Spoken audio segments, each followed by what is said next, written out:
ذکر اللہ کرنے کے لیے یہ ضروری نہیں ہے کہ اگر دل متوجہ نہیں ہے تو پھر وہ ذکر آپ چھوڑ دیں. اگر بغیر خشوع و خضوع کے بھی اللہ توفیق دے رہا ہے، اس پر بھی اللہ تعالیٰ کا شکر ہے.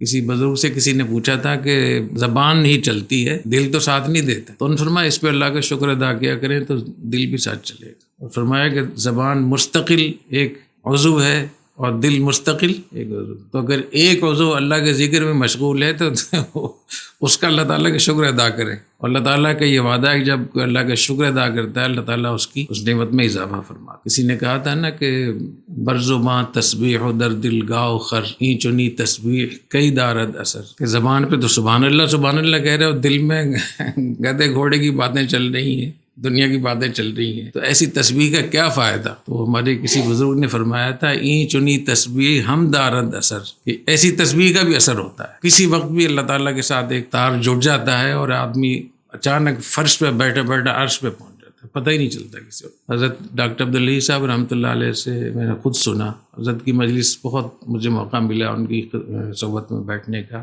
4-5 سال الحمدللہ. تو انہوں نے کسی اپنے خواجہ صاحب کا واقعہ سنایا یا کسی کا سنایا کہ وہ بیٹھے بیٹھے مجلس میں بیٹھے رہتے تھے اور کچھ تسبیح پڑھتے رہتے تھے. تو کسی نے حضرت آپ یہ تسبیح چلاتے رہتے ہیں مجلس میں بیٹھے رہتے ہیں. فرمایا کہ زبان تو چلتی لیکن کبھی اچانک عرش پہ پہنچ جاتا، اچانک عرش پہ ایک دم ہارٹ لائن ہے نا پوری براہ راست. اور اللہ تعالیٰ تو قلوب کو جھانکتے رہتے ہیں، قلوب کو دیکھتے رہتے ہیں. تو کسی وقت بھی اللہ تعالیٰ کا فضل ہو جاتا ہے. جب بھی اللہ تعالیٰ ذکر کی توفیق دیں، اللہ کرنے کی توفیق دیں، اس لمحے کو، اس موقع کو اللہ تعالیٰ کی بہت بڑی نعمت اور غنیمت سمجھ، اس پہ اللہ تعالیٰ کا شکر ادا کرے کہ یا اللہ میں تو اس قابل نہیں تھا، آپ ہی نے میری زبان پہ یہ جاری کروایا ہے، یا اللہ اس کو قبول بھی فرما لے. اور ہمارے پاس تو ہے ہی سارا جعلی، حقیقت ہے نہیں.